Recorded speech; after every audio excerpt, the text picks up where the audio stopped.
term we've all heard. Not too sure many people know how to do it properly. Nutrition, carbs going to be most important on race week, therefore. And carb loading, a term we've all heard. Not too sure many people know how to do it properly or efficiently. So can you just tell us a little bit about what carb loading is and how you do it? If we look at, we're on Monday now and your race is on Sunday, when do we start to think about carb loading? Yeah, so essentially what it is carb loading is taking in more carbs than you normally would, and then your body will store those so that you're able to use them in the race. So you store it in your muscles and in your liver as glycogen. Then obviously during the race you'll be topping up those as well, because you'll be using the stores pretty quick. So it's essentially like if you've got your car and you're taking a trip from Manchester to London, you've loaded the car full tank.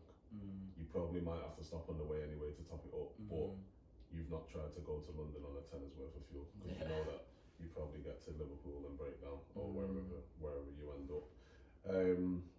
In terms of when you should start it, 2 days before.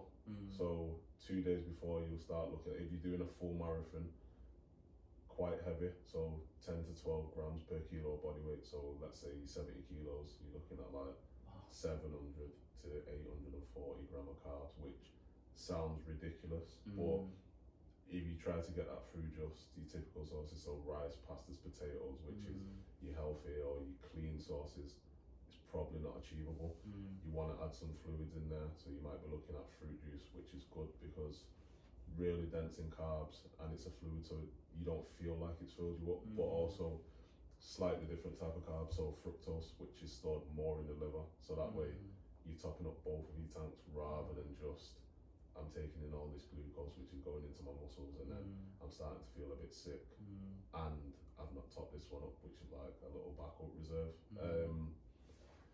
Pancakes and syrup really good.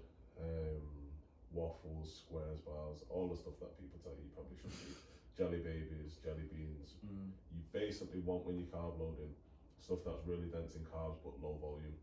Anything that's really high volume is just going to fill you up, which means that your appetite's basically maxed out and now you can't eat anything else. So you might, let's say you need 700 grams and you get to 400 but you're full and you don't eat for the rest of the day, you're stuck at 400.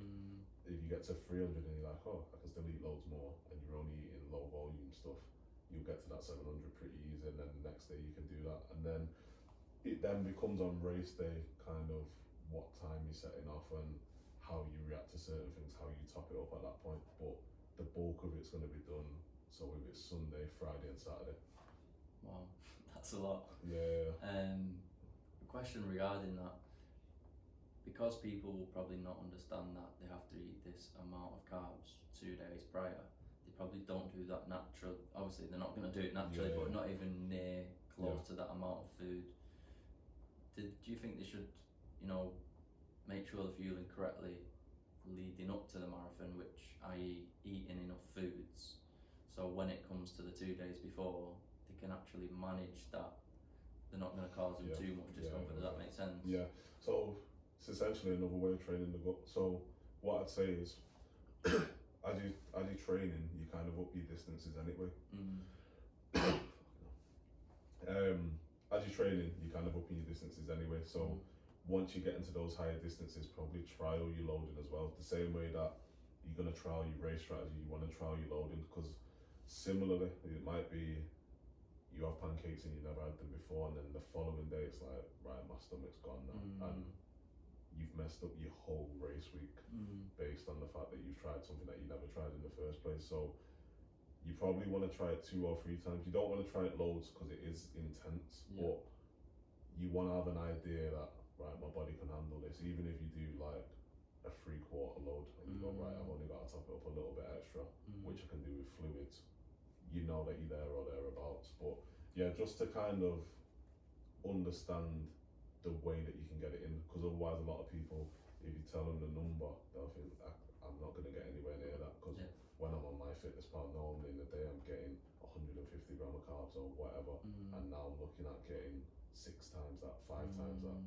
Is it going to be 5 times the amount of food? Which, no, but it's 5 times the amount of carbs. So it's how you can kind of manipulate that.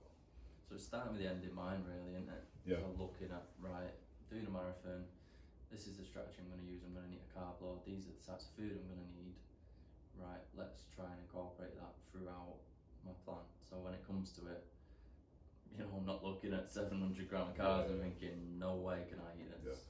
I think if you've got, like you mentioned before, if you've got a 16-week training plan, it becomes so easy to adapt your nutrition around it, because you can see, right, these are my heavy days, like in terms of distance, I can carb load a couple of days before just to try it, or when I'm out, I can try this during that run, and then I'll try it again here. So once you kind of got your calendar and you know these principles, you can put them in place and start saying, right, I'm going to try this on this day, see how I feel. You might make a note of it just to say, right, I like this one, it was the 4 out of 10, whatever. What I'd say as well on that is, when you're trying your gels and stuff, if you're going to be taking gels from the marathon themselves and not your own, figure out what brand they've got and try that, because it can make a difference in terms of, they use slightly different ingredients. So you might be comfortable saying, I can have a 40 gram gel. It's still a 40 gram gel, but it's slightly different in what they do, and your stomach just doesn't react well to it. So you want to prepare every detail as close as you can. That must be why they provide free gels in the marathons, because then they know people, I know I can react well to this, I can buy it in a training plan. Smart marketing. Something you mentioned though is, obviously your carb loading, then it depends really on the day, on what time the race is, you know, is it morning, afternoon, evening? How does the nutrition strategy you employ kind of vary based on what time you're running? Probably in the amount of meals that you're going to have. So if it's first thing in the morning, you're going to struggle to get more than 1 meal max. Most people, because most people tend to eat 2 or 3 hours before the last meal, and then they might top it up with snacks. So it might be banana, squares bar, some sweets, something like that. If it's midday, you've got a bit more scope, you might have 2. If it's evening, which is rare, I don't really think I've seen evening, but in some cases it might be an ultra or something like that. If it's in the evening, then you can kind of stretch your carb loading a bit more and load up to it. But what I'd say is, you want to avoid, so kind of 4 hours beforehand, you want to get rid of, I call them FFS, so like for fuck's sake, because that's what you were saying, if you add them in. If you've got fibre, fat or spice in there, likely it's going to influence your stomach, but also it slows down the rate that you're going to be able to digest and kind of use your carbs as well. So you want to get rid of those 4 hours before. So you'd be having stuff like, if you're going to have bread, have white bread. You're not going to be having fat. So if you're having a shake, for example, you're not going to add peanut butter in. You're not going to have anything that's too spicy, because it will upset everything else. So they're the ones that I'd avoid in kind of that 4-hour window and leading up to that. But you want something that's really simple, that you can try loads of times, you can transport it, because you're probably going to be traveling to wherever you're going. So it might just be something as simple as, right, I'm going to have banana, or I'm going to have a jam sandwich, or I'm going to have a bagel with jam, and just it's wrapped up, ready to go, and I can take that in the morning. Making it simple as possible, I guess. I think you've got to think about the logistics. So it's all good and well coming up with this grand nutrition kind of strategy, but then what does it look like in real life? So I might be saying, right, no, you're going to get up and you're going to make this breakfast and you're going to do this, and then it comes to the day, it's like, right, the traffic's mad, I've got to get to this point, so I've got to leave 45 minutes earlier than we planned. Now I've not got time for this, and that's affected that, and then my whole strategy's gone. Whereas if it's simple and you can prep it the night before, it's going to take a maximum of 3-4 minutes for a jam on toast, something like that. Everyone's got a few minutes to kind of make that, just wrap it up and have it on the go. Thank you for tuning in. If you enjoyed that clip, click here to get the full episode, and don't forget to subscribe.